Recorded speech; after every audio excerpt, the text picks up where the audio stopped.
My name is Kim Weeks, and I am hi Naomi, it's nice to see people that I do know. I'm the founder of Weeks Well, and also the person who's been bringing to this platform, oh hi Andy, events that we have alternately this year called Fostering Transformation and also an exploration of yoga lineage. We're sort of collapsing those two events under the same kind of Weeks Well events umbrella, because what we're finding is that there are so many intersectional pieces in the learning and of yoga education, like what yoga education is, like why we bother doing it, how in the modern day, this thing that is a Sanskrit word and has so many deep South Asian cultural practitioner, literacy, educational, I mean, you name it, it cuts across all aspects of South Asian society, how it is that we've taken it in and taken it on ourselves and what we're really doing with it. And so when I started this program, Fostering Transformation this year, it came from 2 years ago. I mean, obviously here we are on Zoom. I mean, I'm sure maybe a lot of people in the professional realm here were doing Zoom calls or FaceTimes or Google Chats or whatever previously, but Zoom is now as normal for us in communicating across the world and communicating inter and intra professionally, as like walking down the street or picking up the phone or like, I don't know, eating breakfast. I hope you have eaten breakfast today. And so basically, you know, 2 years ago, when so many aspects of society were visibly through visibly changing, not just through the disease ripping its way through the world, but also through the continuation and amplification of existing and underlying issues that we faced culturally as a society, and specifically in America, with regard to racial and social justice. The advisory board that I have for Weeks Well, I called, I don't know if it was an emergency meeting, but we basically had a meeting, and I said, listen, I've been teaching for 18 years and I've devoted so much time and energy to this intersectional discourse and learning that on yoga, which increases the rigor and the focus and the practice of yoga. I mean, after 16 years of teaching, I decided to become an Iyengar Yoga teacher. And the truth of the matter is I didn't need any more teaching credentials, but I wanted them because I want to know and learn as much as possible to teach people about how to foster transformation in their lives through yoga practice.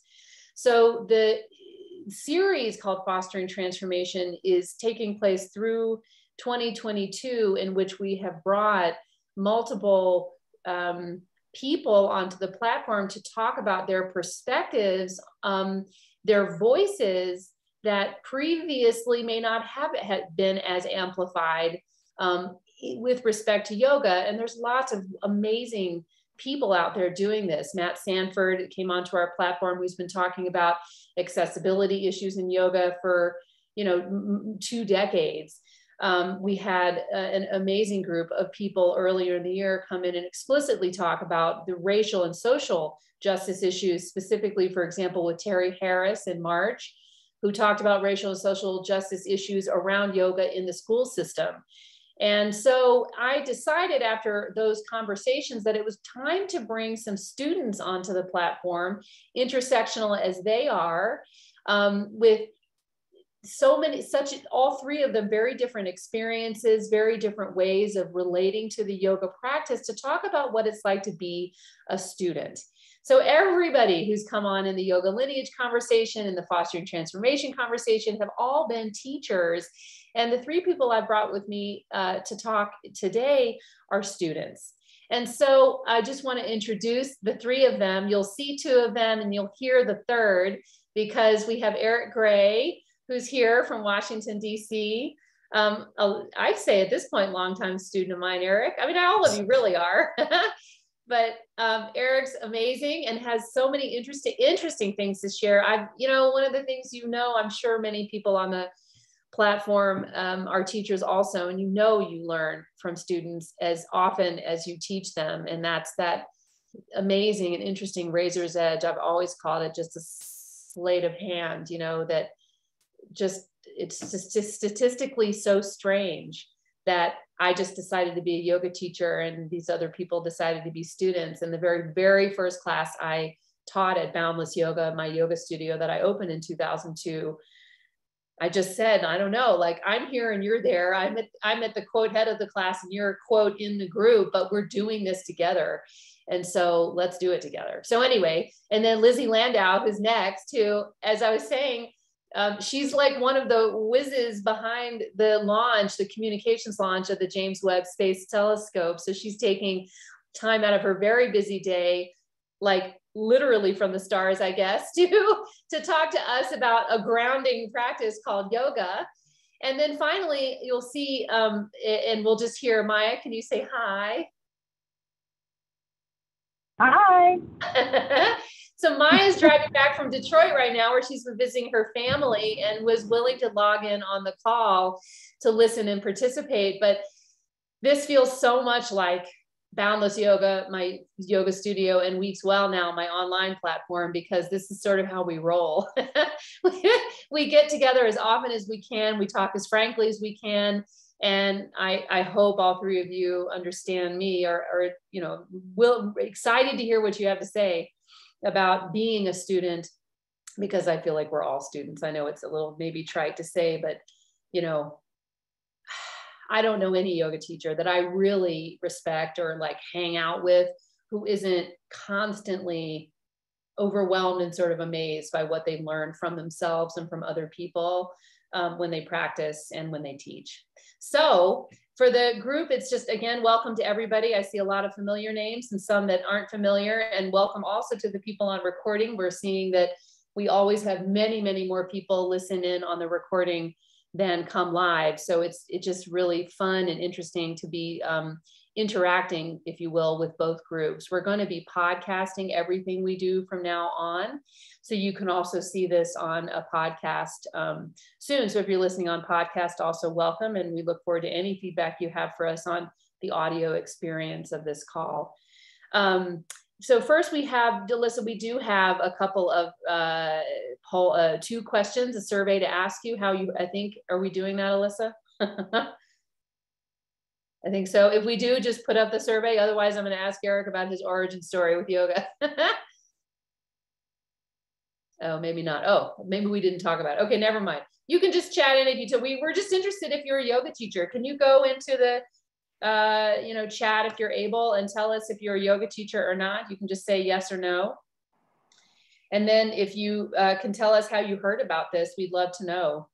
If you heard about it from the Weeks Well platform or on social media, where we spend a lot of time advertising this, and anything else you'd like to let us know. As you can see, we've got some information coming in on chat.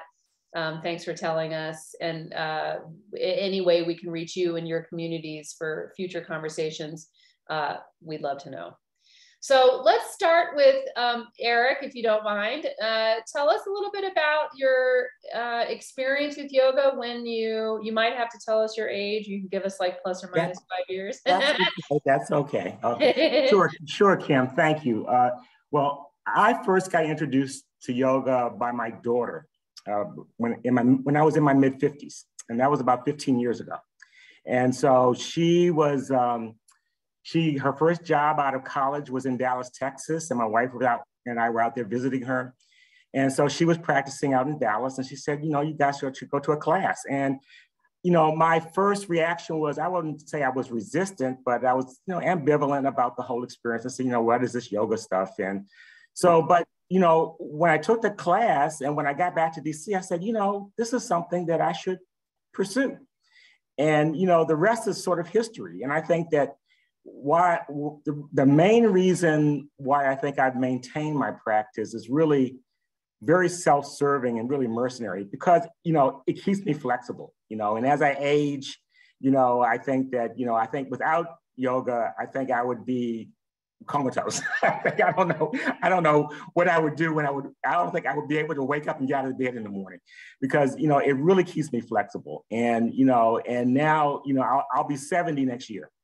And, it's, I think that it has really helped me to maintain my ability just to, just my mobility, my flexibility. I'm almost 70. I don't necessarily feel 70 necessarily. And I think it's largely because of yoga. So I would say it's very self-serving. So. Can I ask a question before we move on to Liz and Tamaya? What about, when you said resistant to yoga, that's something that I want to tease out a little bit, because, and I don't want to sort of load the question with my own projections, but was there a resistance to it because of where you were coming from, the fact that you'd never done it before? Like, why hadn't you done it before? What was the resistance? Well, I wouldn't say it was necessarily resistant, but I really wasn't resistant, but because I really didn't know that much about yoga, I was like, well, why is Lauren why does she want me to take this class? And she told me, she said, Dad, you'll feel better after you take the class. And so I said, well, why not? And like I said, and after that, after the first class, and after we took a couple of classes in Dallas, and after my experience in Dallas, frankly, I was hooked. I was saying, this is really going to help me. Mm-hmm. Yeah, I want to ask him, when he unfreezes, what hooked him. And I'm so curious about the hook. And so when he unfreezes, let's talk, Liz, to you about your sort of origin story with yoga. Oh, Eric, we'll get back to you. You froze for a second, but let's go to Liz for a second, then we'll come back. Sure. So I guess it starts when I was in my early 20s and I moved to Atlanta, Georgia. I happened to live next door to a yoga studio. It was something I had never done before. And I remember very clearly my first class feeling like, these people are wizards. I'm like, how are these people like doing these flexible things? I think it was like a little bit of an advanced class anyway. But I also realized, like, these poses, like downward facing dog, a lot of these things, it actually didn't feel right for my body. It either hurt or I just wasn't able to really do them. But I also didn't know how to ask questions about that. And throughout my early 20s, I would say, just like every now and again, a friend would be like, oh, do you want to check out this yoga class? And I would be like, yeah, all right. Let's see if a different teacher would be different. And it always was the same. It was the same, fast flow type of style. And I was like, I just don't feel good after this. It's not doing anything for me. And I don't think that my body is particularly suited to this. Mm-hmm. I have to tell you at this point that I have scoliosis, which means that my spine has a kind of a curve. It's like a backward C curve. And it was something that I knew that I had since childhood, I guess. And, it has caused me pain throughout my life. But I have to tell you that I really never thought that yoga could help me with that until probably a few years ago when a physical therapist mentioned to me, what you should really try is yoga. And I had recently moved to DC. I literally Googled scoliosis, Washington, DC to see and yoga to see if any yoga teachers in this area had experience. And this Google search actually led me to Kim. So it was really in 20. I was like, what did you find when you Googled that? I'm glad you found me. Yeah, no, you had given an interview, either the Washington Post or a different news outlet, that was something that you knew about. And that's what inspired me to contact Kim. She invited me to come check out her class here in DC. I think this was the fall of 2019. And it was the first time in my entire life that I started doing yoga regularly. I would show up, at least once a week. And like before you knew it, of course, the world shut down, COVID, Zoom. But I stuck with it, throughout the last few years. I've tried to come to Kim's class at least once a week. Recently, a little bit less because of the Webb telescope images has taken over my life. But yeah, it has really transformed the way that I think about my body. I now see my back pain and my inflexibility as something that I can work on and change through these poses and this practice. So I'm very grateful for that. That is so cool. Maya, before we get to you, I want to ask, well, and I want to put a pin in the fact that I am pretty sure, Eric, that your first yoga experience was flow, and you continue to like the sort of flow-based practice, maybe a slower flow, if I understand your interest correctly.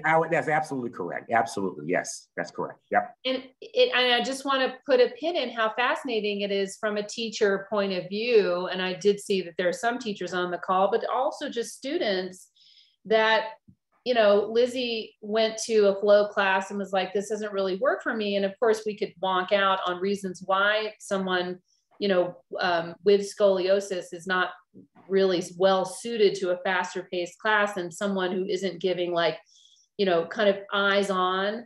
I mean, I guess, one teacher thing I would say is if the student doesn't feel comfortable asking questions about their particular issue or about how to solve for comforts or discomforts in class, that's a problem of the teacher. That to me, that's something I feel very strongly about, that it's up to the teacher to create an inclusive, environment for everybody of all body types to ask questions and feel whatever it is they feel and have some solutions for anybody. But the issue with that, of course, is that it takes a ton of training to understand how to help, various bodies. So just to differentiate between like Lizzie coming into an Iyengar yoga class, which is also a class that for me, has 16 years of other influences. It's not just Iyengar yoga, even though anybody with scoliosis would be very well cared for in an Iyengar yoga class.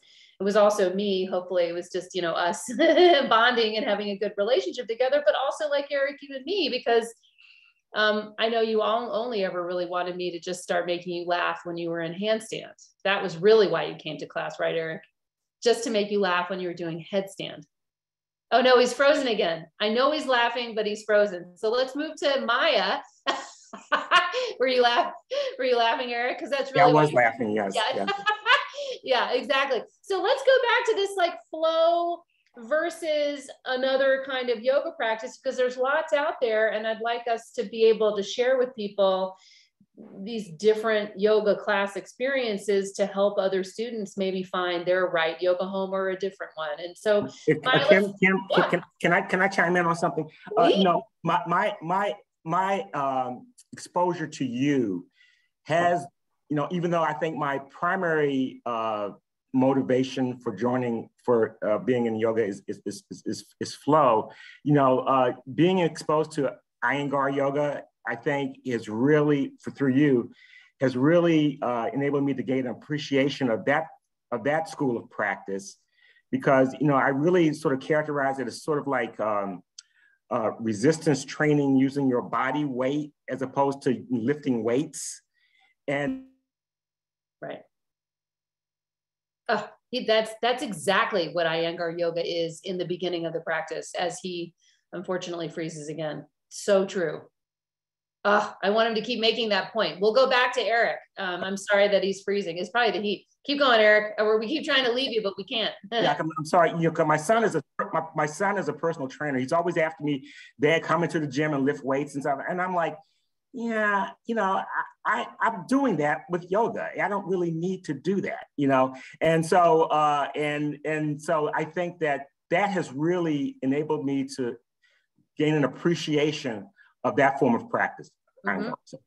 Yeah, it's totally true. It's so interesting. The idea that a flow-based practice, sped up as it is, and in some cases not as sped up, sometimes it's really fast, sometimes it's not, is, what I said in a class this week, and I wonder if you all would agree with this, and Maya, let me know if you think this is true, is that the way that you're doing a class in a more, alignment-based project, such as Iyengar yoga, although all of the senior Iyengar yoga teachers I know get really upset when you talk about Iyengar Yoga as alignment-based. They're like, it's not about alignment-based. Like, there's not the one right answer to anything. And that's one of the brand problems with Iyengar Yoga, because everybody thinks that that's weak to say that there's only one right answer. And if you saw Lizzie doing a triangle pose and you saw Eric doing a triangle pose, they're two different triangle poses. They're just different because they're different bodies. And that's what, you know, we have to know and to do. But to Eric's point,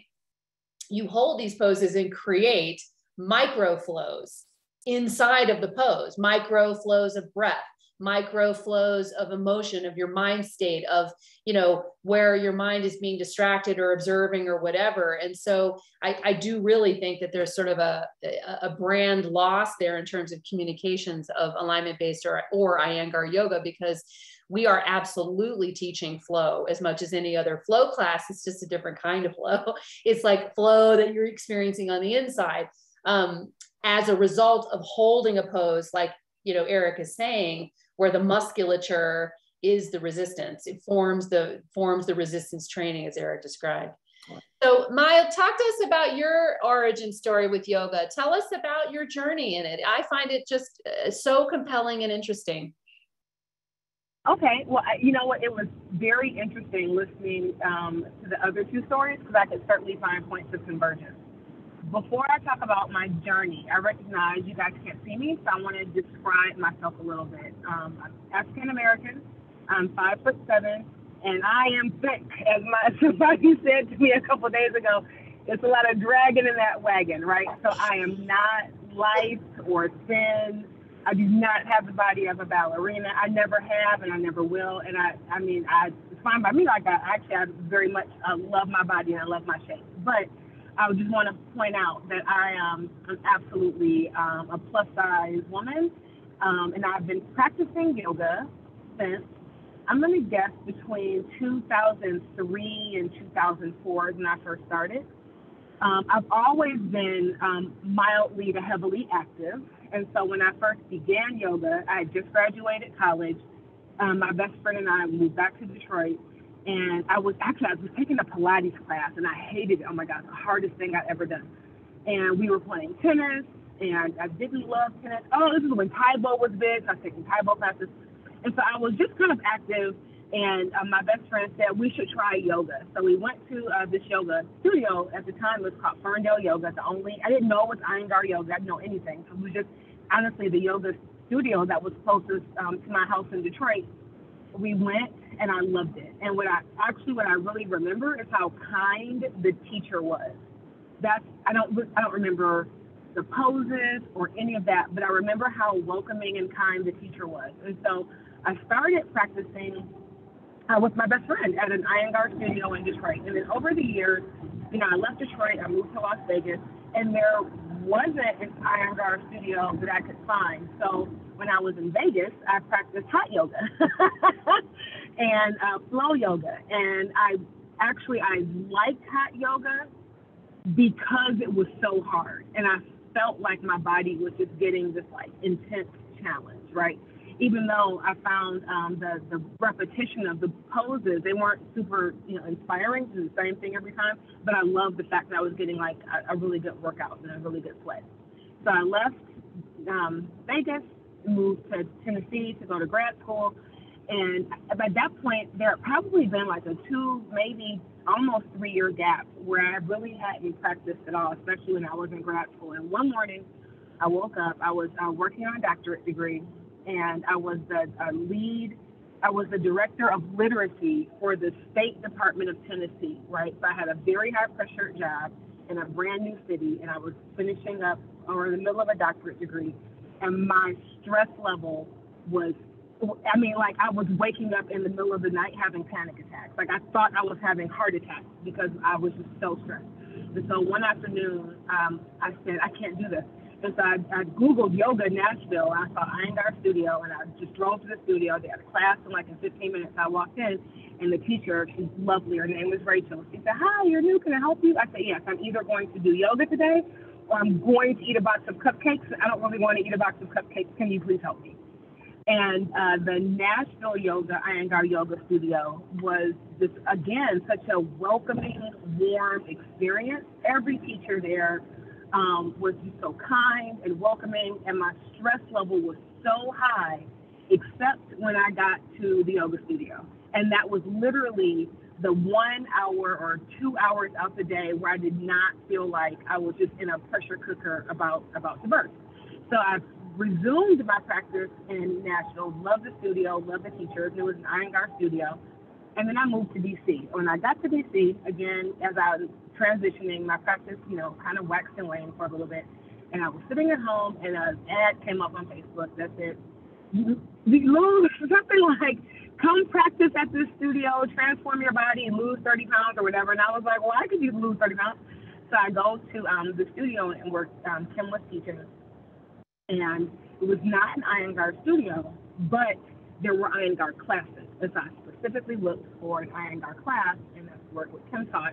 And I walked into her class, and again, exact same experience. Kim was so warm and welcoming. And even though I started off by giving a little bit of description of my body, because I don't always look like I fit in a yoga class. And it can be not really intimidating in my body, but when I see people put themselves into a pretzel, I'm like, well, I can't really be a pretzel. I can be like a really cute loaf of bread, but I can't really be a pretzel, right? So, but the Iyengar teachers are always so encouraging and welcoming and very adept at helping me understand how the shape should work for me and my body. And so and I'm a teacher by trade, so because Kim was actually all my Iyengar teachers were such good teachers, they would explain, here is where your body should be, here is what you should feel, here is what's happening. Here's what's happening like externally, but internally, right? Here is how this is connected to that. I remember once I was doing, I think, a triangle pose, and I was down in the pose. And this, I've been, like I said, practicing 20 years, so I'm not new to triangle pose. But for whatever reason, my neck hurt. So I said, Kim, my neck hurts. She came and looked, and she said, move your left foot 6 inches. And I thought, that's goofy. I moved my left foot, and the pain went away, right? So the teachers always seemed so deeply in tune to how the shape should work for my body. And I always felt like I felt physically better, I felt mentally better. And so, like, for me, Iyengar has really been such a pivotal point of how I operate throughout the world. And the last thing I'll say is that in addition to yoga, unlike Eric, I lift, and I like power lift. So I am not fast, but I actually am very, very strong. So I work out with a trainer, and I lift heavy weights. Like the last time I bench pressed, I think my max bench is 150 pounds, right? And my max so far leg press is like 680. So I'm a really strong power lifter. And so when I started working out with my trainer, the very first time I saw him, he was going through some exercises, doing assessment. And the second time I saw him, we were starting to work out. And halfway through, he looked at me and he said 2 things. He said, you're very strong. And I said, I guess so. I mean, you keep telling me to do a thing, and I do the thing. But the second thing he said was, I've never seen somebody whose form is as naturally perfect as yours. He goes, no matter what I tell you to do, your form is perfect. And what I said back to him was, I said, well, I practiced yoga for 20 years, and the style of yoga that I practice, my teacher always emphasizes, you should know where your body is in space at every time. I said, so in my head, when you have me like lift this weight or do this thing, I immediately translate it to its composite yoga shape. And in my head, I think, okay, he wants me to do this. That looks a lot like tree pose with like a 25-pound weight.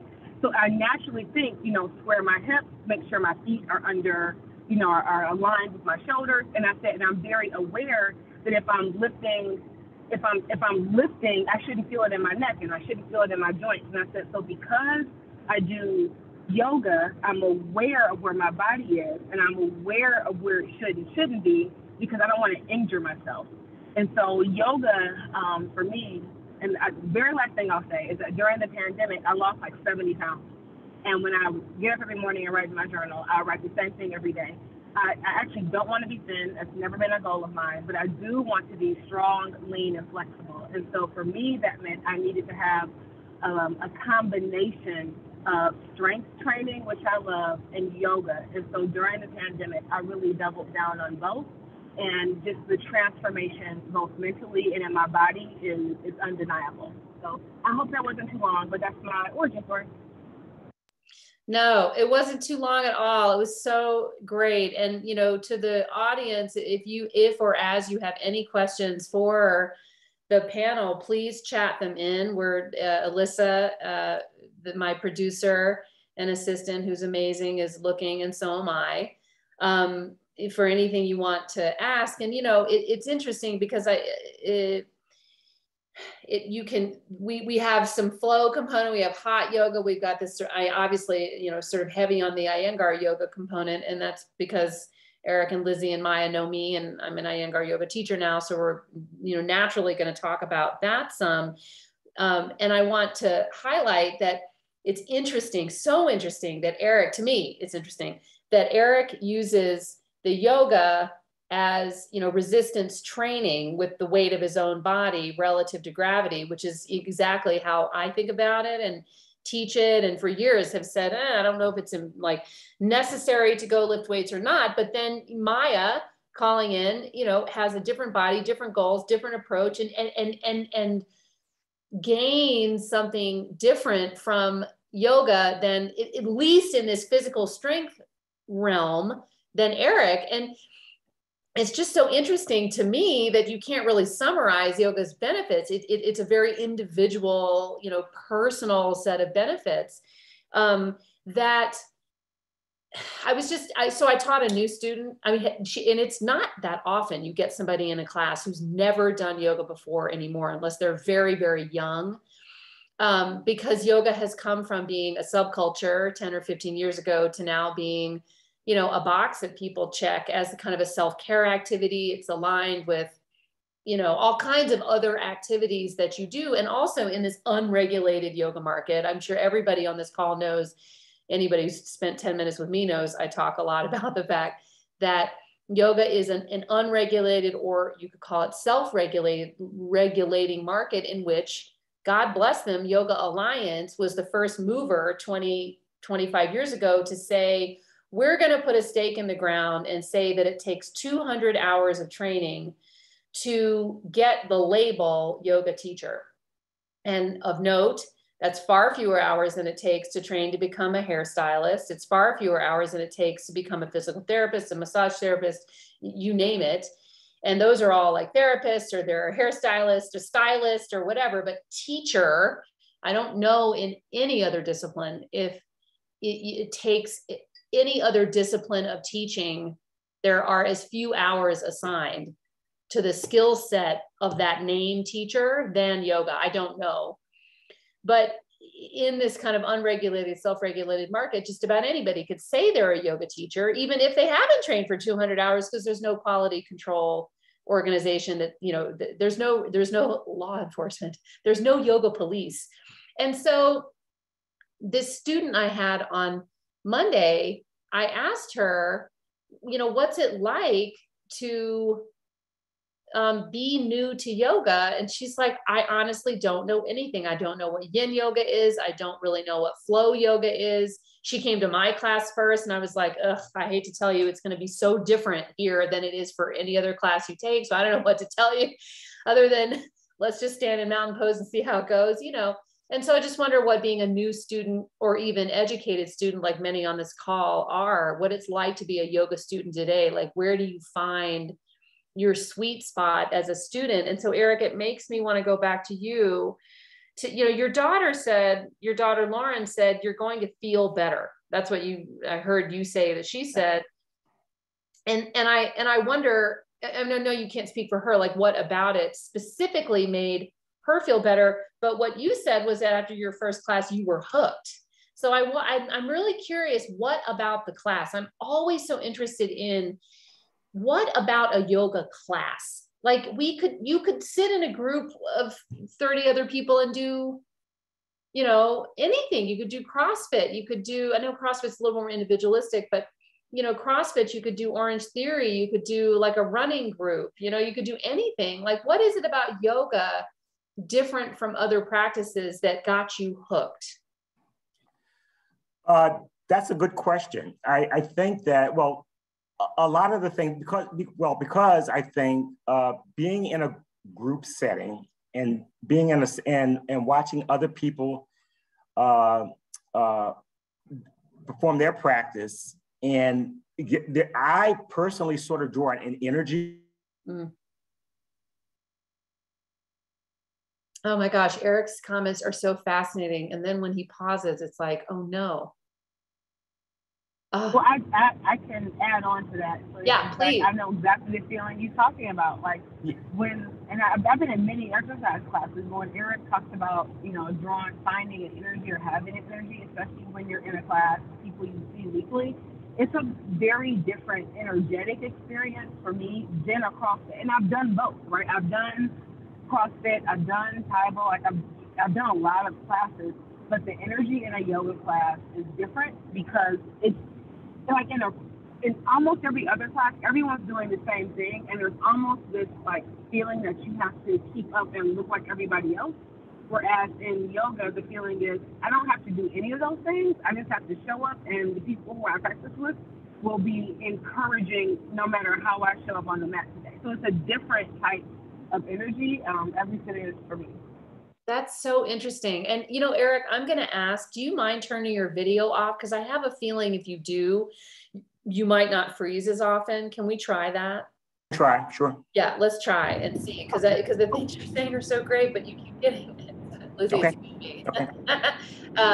Kim, the best way I can put it is, like when I go to like Soul Cycle or some other places, my competitive nature kicks in. Like it's crazy. Like it kicks in. But when I am in a yoga class, that's one of the few times where my very natural competitive nature turns off and it becomes more communal and community than competitive. I love that. Eric, is that what you were on the verge of saying or saying? Bingo, that's it. Yeah, and if I may, Eric, forgive me for like pulling out something you told me a while ago, but I love this. That Eric also, and just add on to this if you want to, Eric, but I remember you saying that it feels so good to be in classes and to look around as an almost 70-year-old man at like younger people, different bodies than you, not able to like hold headstand as long as you, or to whatever, that it feels good. It feels kind of affirming, life affirming or whatever, right? Uh-oh. My motivation is to be competitive with folks. But again, a lot of times when I go to class, well, not a lot of times, almost always when I go to class, on average, I'm twice the age of everybody in the class. And I'm doing, 90% of the poses without any problem.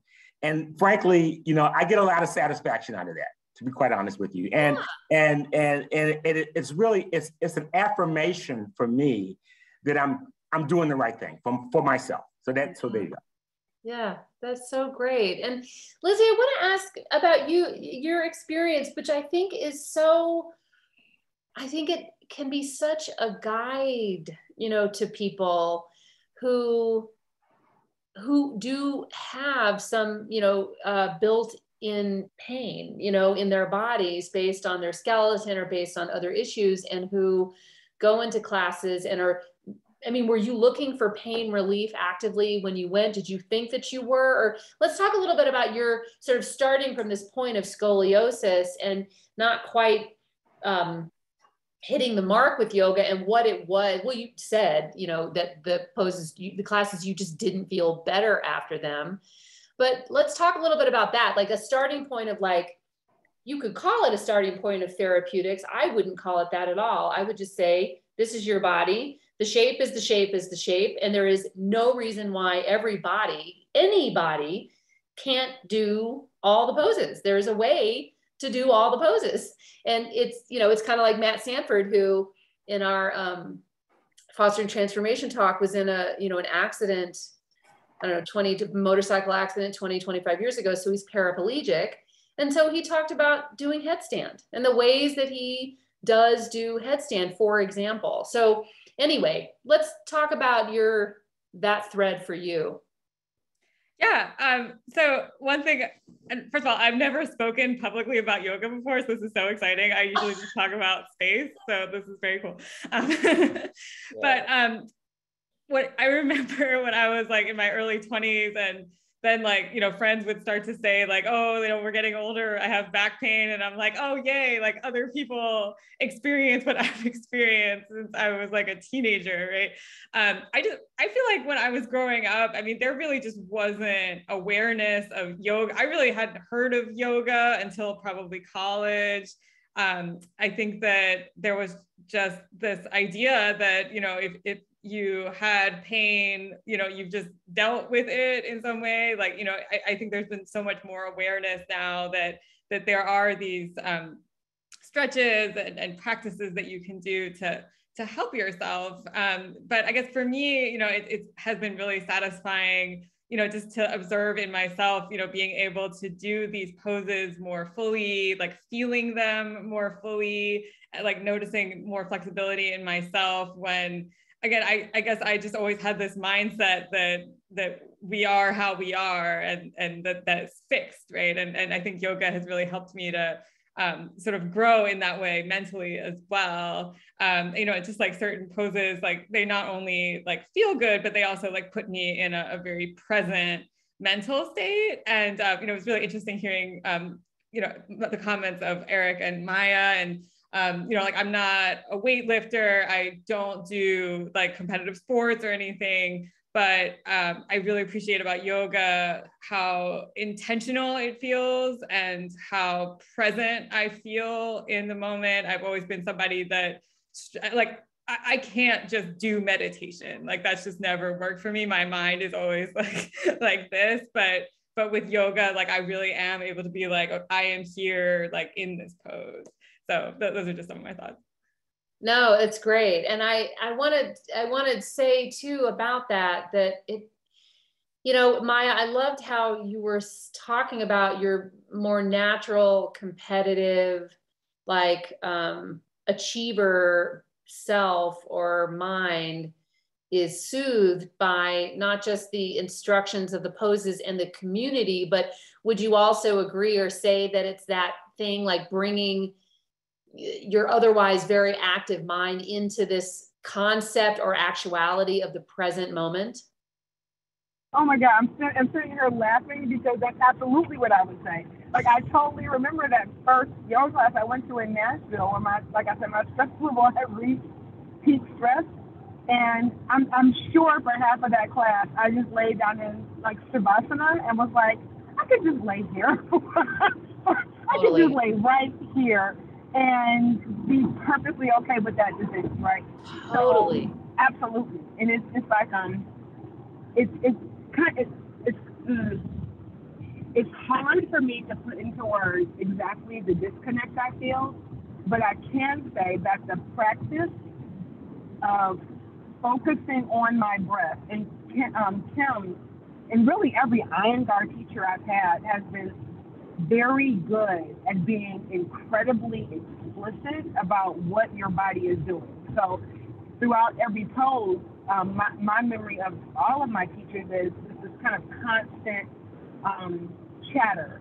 Drop your shoulders, square your head. Like there's always an instruction. And so because like I'm really focused on my breath and then focused on the litany of things I should be thinking about that are happening in my body, what that actually means is I'm not thinking about all the things I was thinking about. Like I can't think about my breath and think about my left foot and think about how to create a state test. Like I can't do it. So my mind is still very active, but it's redirected in a way that relieves a lot of pressure and stress.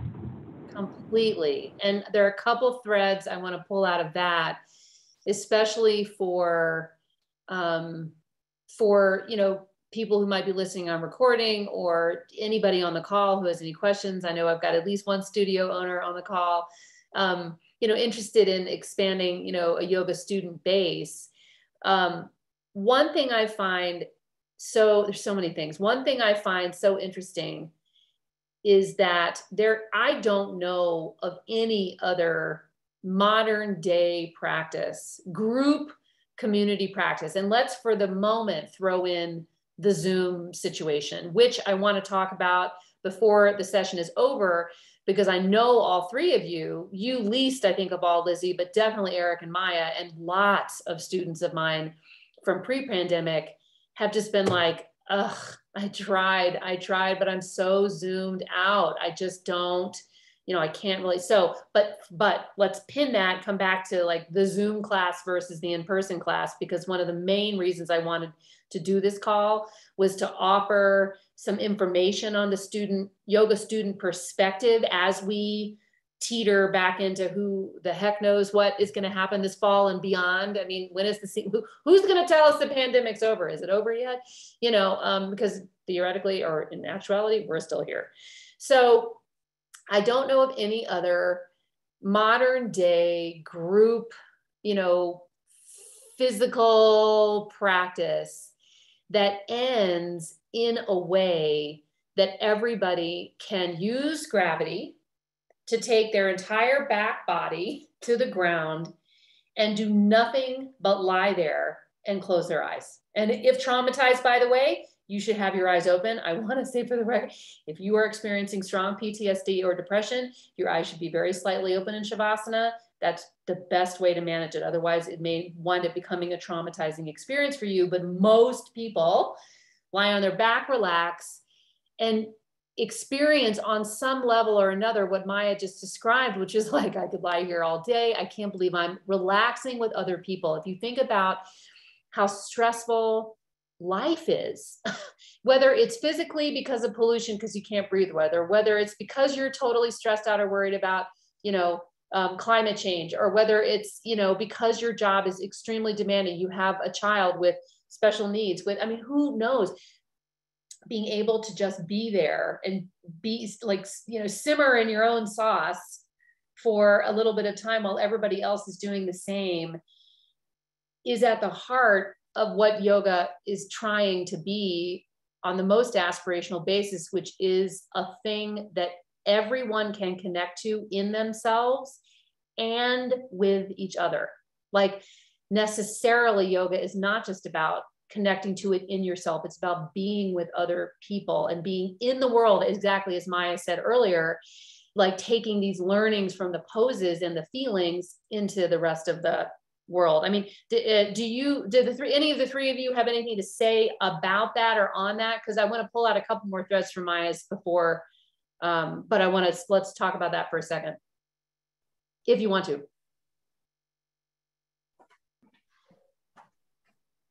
Well, sure. Well, maybe I'll start. It's and this isn't a knock on doing yoga on Zoom necessarily, but because during the pandemic, I mean, that was the only game in town. The lifeline, yeah.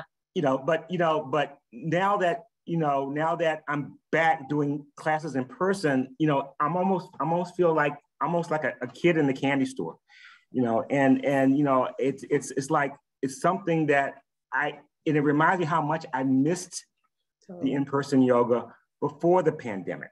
And for me, it's not only just the benefits of yoga, but also I think there's a socialization benefit of being in an in-person class. And one thing that I've always said, that, were it not for yoga, there's a whole group of people in my neighborhood that I would have never come in contact with, would have never known. And, so being in those classes, being in an in-person class, I think foments that, encourages that. And I get a lot of benefit out of that, not only just from the yoga, but just from the socialization aspect. And then, because I'm often in class with much younger people, that I think that helps me stay in tune with folks that are my daughter's age, and understanding where they're coming from. So it has that kind of benefit as well. So, like, can you please tell me the last 3 apps you've downloaded? Just so I can get in touch with my daughter. That's great. Anything else that you all want to say to that before I pull out this other thread, which I think is also really important in what Maya was saying? Yeah, I mean, on the Zoom note, I might be in the minority, but I got a lot of benefit out of the Zoom classes with Kim, but perhaps partly because I was relatively new to a regular yoga practice, and because because of my sort of different spinal configuration, I do need a lot of props. And so being able to use a couch or a chair that I just have, random stuff around my room that I was able to like stack up, and just like, Kim has been amazing, like helping me figure out like what works. And then over the course of the last 2.5 years, doing that so regularly that I actually don't need as many props as I did 2.5 years ago. Like that physical reminder that I've made progress like has felt amazing and has been so meaningful to me. So like I really, really appreciated the Zoom opportunity. And I guess I didn't realize like how magical the in-person experience was. I honestly kind of forgot until we had an in-person class with Kim. Was that April, I think, here in the DC area. And I think Eric and maybe Maya were there. Yeah, both, yeah. And yeah, just like being in the room with y'all, and I think I remember Eric doing a handstand, and no, like I cannot do that. So that was very cool to see. He did a handstand, and then I made him laugh, is what happened. But yeah, I mean, I feel like I'm now at a point where like I would like to, experience the in-person stuff again, and explore like what options there are here in DC. So, yeah. Yeah, and I think Maya, and you may want to say something, because I also want to maybe just sort of like highlight or amplify some of the work you and I have been doing, which I think is a really interesting hybrid of, well, it's like a hybridized approach. Well, it's a multimedia approach, but I'll say that one of the other reasons I really want to do this call is because I want to challenge yoga teachers and challenge yoga studio owners out there right now to be thinking about what are you offering to these students whose bodies, lives, minds, hearts, practices, breaths, like families, communities, everything has changed in 2.5 years. Not only that, there's a deep consciousness that an understanding now that I want to say over and over again is that yoga is for everybody. It is not just for the privileged people with money who can pay for a $20+ class. It's not just for the able-bodied person who, in addition to being able to afford the class, can also afford $100 tights from Lululemon. It's for everybody. And Karen, I just hearted my screen because of the thing that you said. Zoom has been a lifesaver for me and has given me a much broader and deeper understanding of my Iyengar yoga practice than classes did. I now only do Zoom classes on a regular basis and quote, top up with workshops. And I have to say, different from you, Lizzie, I came as a student into COVID with decades of in-person yoga classes. And I've still never had as deep a restorative yoga class as the one I have with John Schumacher in May of 2020. And of course, I was extremely stressed out watching my kids' faces like melt into the Zoom screens every day because of their schools. They were so young both of them single-digit age at that time. And so I was coming from a very triggered kind of like flooded place. At the same time, even though I'm a yoga teacher and I love the in-person yoga classes, being a student in class, it triggers for me social anxiety. It triggers all kinds of like feelings of like, all kinds of, kind of scary feelings for me sometimes. And so being alone in my Zoom room and knowing my kids were a lot of times going to class once I had kids, I was like, ugh, I shouldn't be here because I should be home with them, things like that, knowing that they were like asleep down the hall and my husband was cool, with me, whatever. It just it was a different kind of practice. And I will say, even after 2.5 years, I'm getting zoomed out of taking classes. And that's partially because, is she still here? Oh no, Andy is still here. I have this opportunity to be teaching in person and it's the best. I mean, I'd forgotten how much I love the backs of knees and heels and toes and shoulder blades. I love them so much. But anyway, Maya, is there anything you want to say about any of this or all of this before I go on and talk a little bit about the breath? Because I want to lift that up as something for students to think about or ask you all about explicitly. Well, I think I'm somewhere in between the other two panelists. So Kim, like I work remotely. I've worked remotely since before the pandemic. Even before the pandemic, I loved anytime I had a reason to leave my apartment, right? So when the pandemic first started and having yoga as an option to be done online was absolutely a lifeline and a lifesaver, hands down. And even now to have the option, I'm grateful to have the option. But I really, when Kim came into the class both times in DC, I get so much energy from being in the room with other students. I also am focused so intensely on like my body and making sure that I don't do anything to injure myself.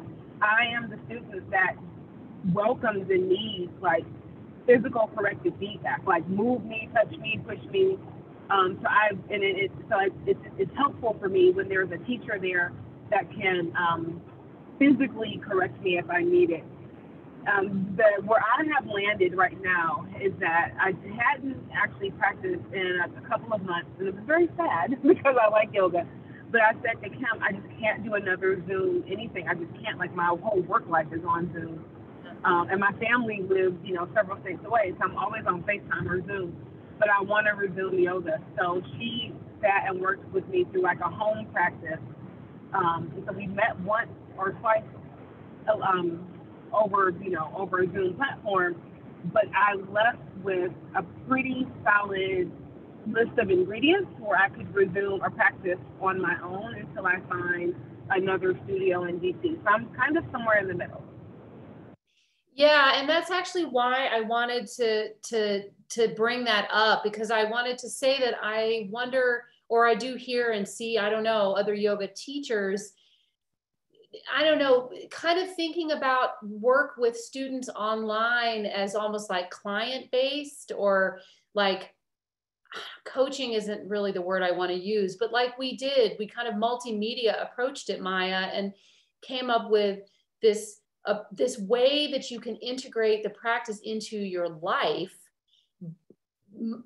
in addition to being able to go and get the benefits from a yoga class. I mean, part of the reason, again, I wanted to have this talk is because I wanted to talk about the yoga class, like for yoga students, like what that actually is, because it's not just yoga learning, it's like the yoga community, as Eric has talked about, and Maya, you've talked about.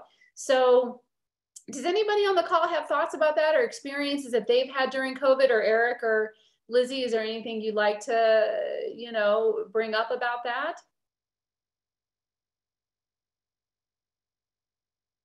Well, maybe I'll chime in. One thing, again, not knocking Zoom yoga, but one thing that you don't get in a Zoom class is hands-on adjustments. Yeah. Okay. So, and that's something that, when I first was introduced to yoga, that was something that I really appreciated a teacher being able to do. And I got a lot of benefit out of that. And, so that's something I think you do miss, obviously, by being in a Zoom class relative to an in-person class. So, I mean, that's one observation that I have. So, yeah. No, I'm so glad.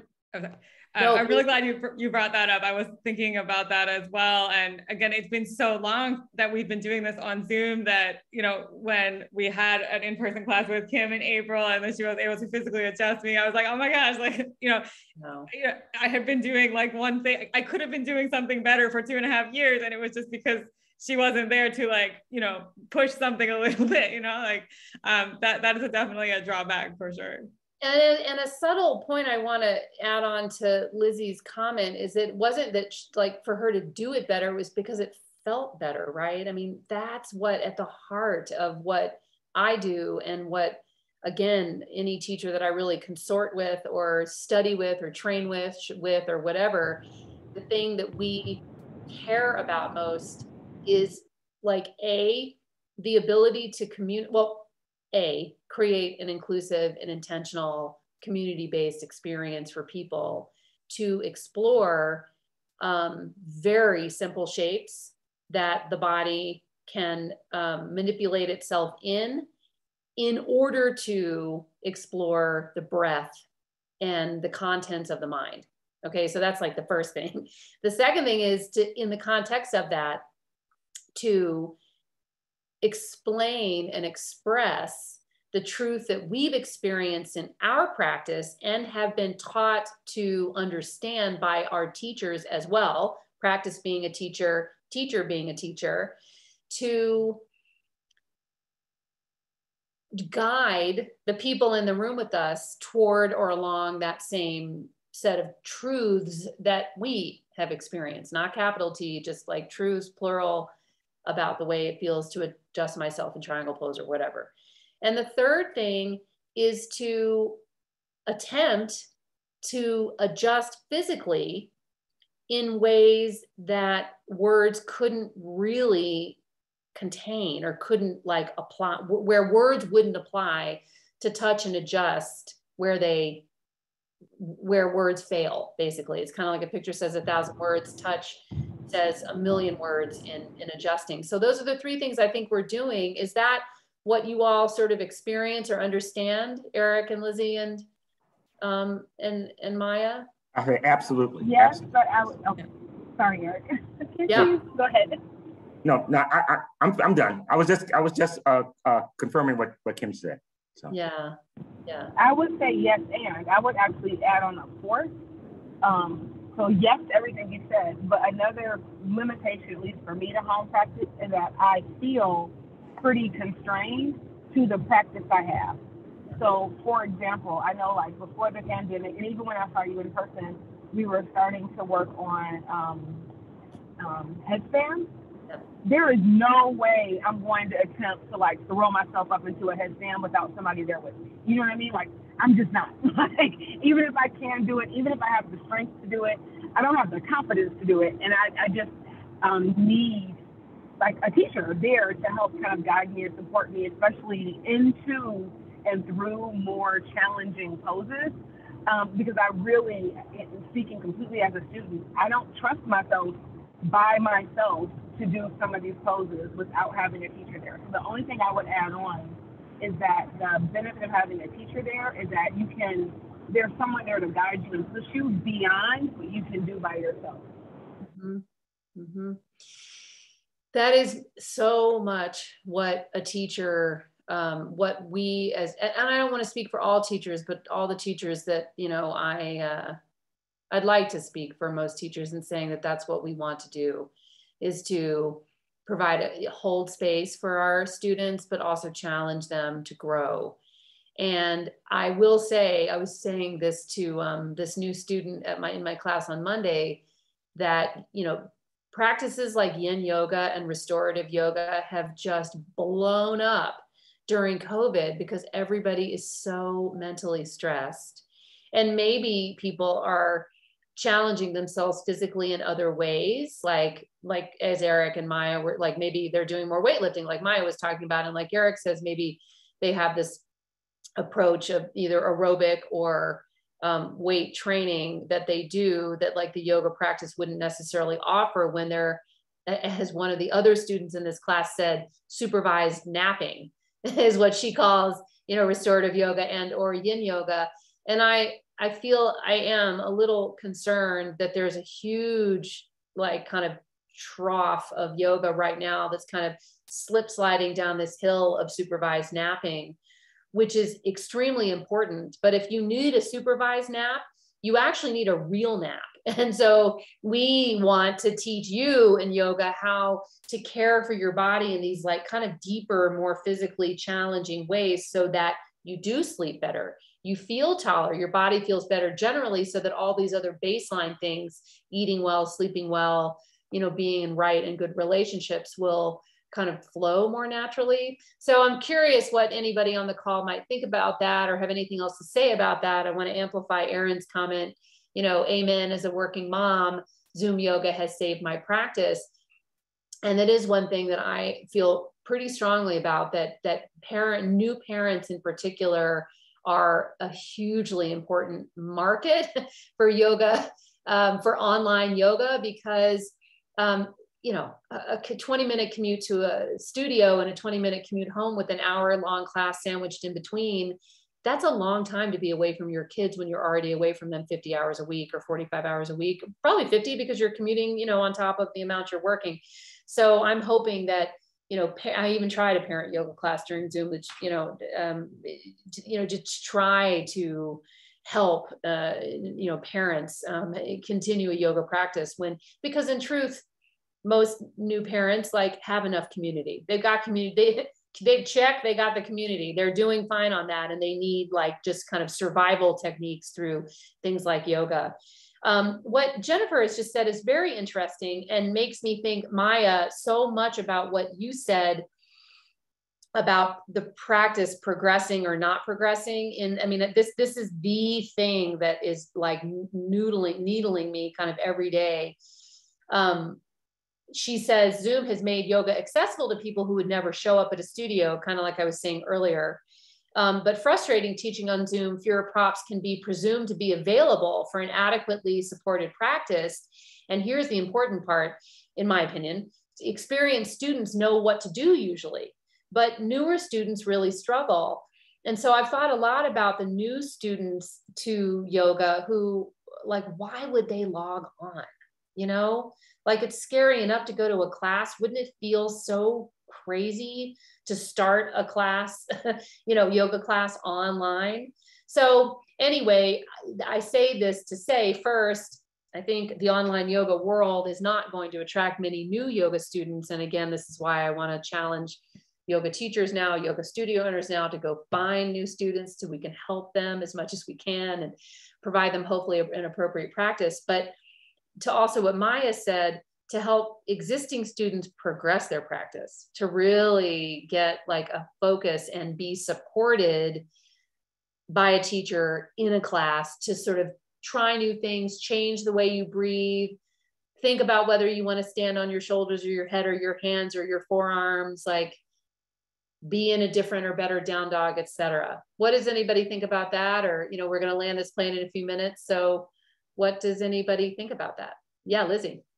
When you were talking just now about the Zoom yoga, it also occurred to me, through my workplace, they do have, I don't think they even do this anymore, but in 2020, at least, there was chair yoga that you could sign up for through Zoom, a few times a week. At that point, I was just zoomed out, so I didn't do it. But I do think there's going to continue to be a market for yoga directed at the workplace and partnering with corporations. Some corporations have their own in-house yoga studios or yoga teachers. As work stays remote, in a way that it never did before, there probably are opportunities to target people in their workplaces, even if those workplaces are virtual. Yeah, that's right. I think you're right about that. Eric and Maya, what do you all think about anything?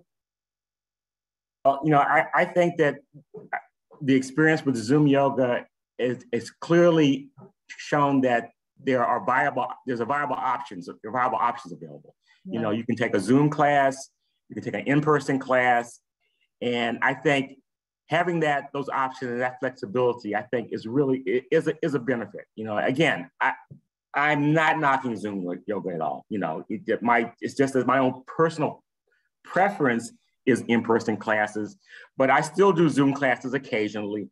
But by far, I'm an in-person guy. That's what I love to do. But having those options available, I think is a huge benefit. Yeah, yeah. Actually, it occurs to me, one thing we haven't talked about at all is outdoor yoga. And I keep seeing advertisements for that. And, in this COVID world, it might be sort of a middle ground of, being safe and, still being able to be in person. I've never seen an outdoor Iyengar class. That would be amazing. If anybody I know. I wonder if any teachers or people on the call are Iyengar yoga teachers. I live in Denver now, and it's you might as well live outside in the 9 months out of the year. The weather's just so amazing all the time. And everyone's oh, I'm so sorry. It's 90 degrees here. Oh, so sorry. It's really not normal. I'm don't worry. At 20% humidity, it's okay. So for those, shout out to DC. It's just that it's, so you see a lot of outdoor yoga, but I sometimes wonder, in this case, the Iyengars have sort of boxed ourselves in, because you can totally do Iyengar yoga with no props. You can. The problem with being an Iyengar yoga teacher in a situation like that is that you have to really calm your own chitta-vrittis, your own mind stuff, your own mind issues with regard to helping people do the pose in a way that you know is most beneficial to them. You get so accustomed, as Karen was saying, I think it was Karen, hold on, it may have been, oh, Jennifer, sorry, it was Jennifer, as Jennifer said, you know, to I mean, how many of us yoga teachers over the Zoom, I mean, I've, every single possible surface of every home, I've instructed people use: beds, chairs, blocks, books, bags, bags of rice, I mean, whatever, for props. But you can't do that outside as easily, but I think it would be an amazing thing for Iyengars to challenge themselves to try and take it outside. I agree with you. One last thing I want to ask, maybe we can just finish it this way, is I've been noodling on this theory that, you know, the yoga world, or our understanding of yoga, is so saturated in terms of shapes now. Like triangle pose is something that exists across all yoga, you know, schools. So does mountain pose, so does seated forward fold. There's a lot. And not only that, we've been drawing these poses since the 15th century. But I just wonder if underneath all of it, in this very visual, like scroll stop world, if what comes to focus in the classes underneath the movements of the poses, in the context of the intentionality and the community-based aspect of it, and Maya, as you were saying earlier, to give your body the opportunity, your mind the opportunity to channel itself. Like, you're gonna think anyway, you might as well think about your big toe, the Iyengars would say, or maybe the Kundalinis would say, you might as well think about the rhythmic, like, use of a Kriya, a cleansing breath, for example. It seems to me that the breath is underneath it, that what we're doing is creating these circumstances, these community classes, these Zoom experiences, whatever, to kind of compel people to be steadier and more explorative or exploratory with their own breath, which is, as we know, always showing you what's happening with your mind. So if you're going to slow your breath down, if you're going to make your breath more steady, you're going to do that to your mind. You're going to steady your brain. So I wonder if that's at the heart of why we do yoga. What do you all think? For me, that answer is yes. It's not, I mean, studying my mind, I discovered as an added benefit, but really I'm focusing on how can I move into and out of the shape with embarrassing myself the least. And so my breath is the thing that I find, if I concentrate on that, I have the most natural and easy movement into and out of the shape. I also didn't realize how hard it is to breathe. So that's always like, wow, this is really hard. Exactly. What do you all think, Lizzie and Eric, as we conclude our time together? Well, you know, I think there's clearly a mindfulness aspect of yoga, and that's really a benefit that I found as well. I think that, you know, what I found is that, you know, when I don't practice yoga regularly, that, you know, the stress levels tend to get to me. And I think that, you know, when I am practicing regularly, I find that's much less the case. So in that standpoint, I think there's a mindfulness and there's a stress ease aspect of yoga. Mm-hmm. Yeah, and I mean, for me, I mean, certainly the stress reduction and mindfulness is important, as well as sort of the physical therapeutic things that I've spoken about.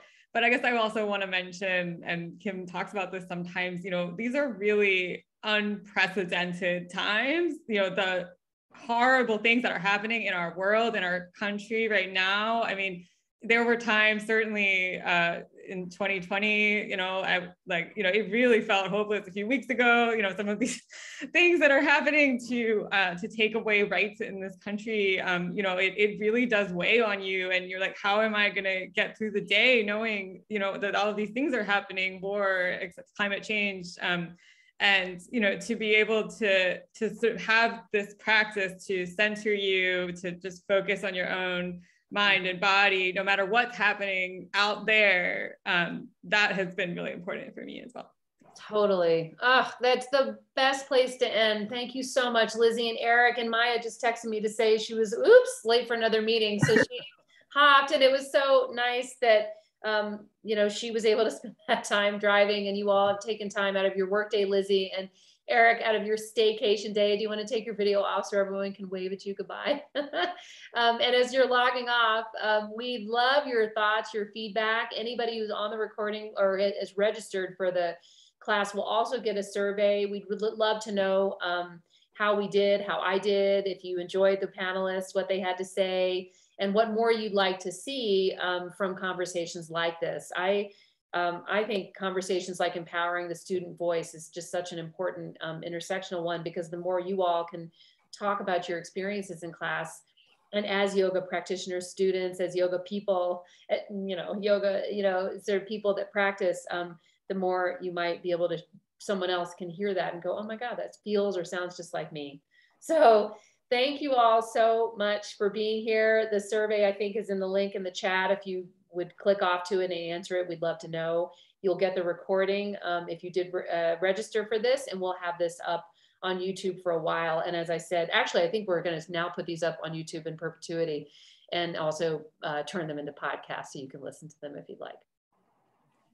Thank you so much to everybody. It's so good to see you. So good to see Eric in your work clothes. I hope I see you in your yoga clothes sometime. Take care, everybody. Bye-bye. Have a good day.